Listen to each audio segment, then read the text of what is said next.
I mean, we have patients that are dying that will die before this law goes into effect for them until, they will die before dispensaries open.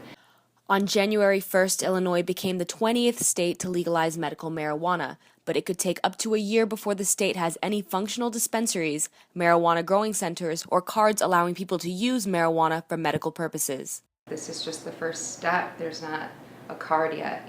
Illinois isn't issuing cards yet. I say it's going to be probably fall. I think they have until May 1 to come out with the rules. So there's a lot that needs to be done before patients can get their cards and before dispensaries open. One of the hurdles the program is facing is setting up zoning for growing centers and dispensaries. We have not promulgated any standards yet under the city ordinance, but right now, as I mentioned, because of the state law containing those prohibitions of locating dispensaries within 1,000 feet of a school or 1,000 feet of a church or 1,000 feet of a residential area, there's literally no place in the city of Chicago that you could actually have a dispensary, except for a narrow strip of a commercial area on the southwest side, O'Hare Field, Navy Pier, and Lake Calumet. Nowhere else in the city under the present law could you have a dispensary.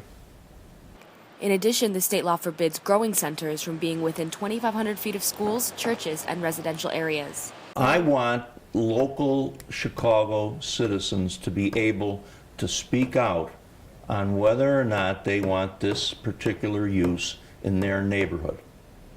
And the only way to do that is through zoning classifications. This would permit local residents who live in the vicinity of the shop that's to be opened to be able to weigh in and testify before the appropriate city agency whether or not they actually want their neighborhood to have one of these dispensaries. However, even after Illinois completes their medical marijuana regulations and policies, federal law as well as university policy will prevent students and personnel from using the substance on campus. DePaul is a drug-free school, and it will remain that way. The reason why students won't be allowed to use medical marijuana on campus has to do with a federal versus a state law issue.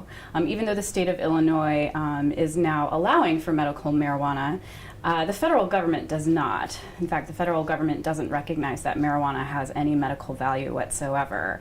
And DePaul has to abide by a federal law that's called the Drug-Free Schools and Communities Act.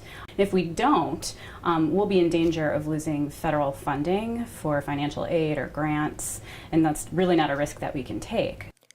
On January 21st, the Illinois Department of Public Health posted its draft of proposed regulations to the act, which include background checks and fees for potential cardholders. But only time will tell which policies will become law. For Good Day DePaul, I'm Serena Phillips.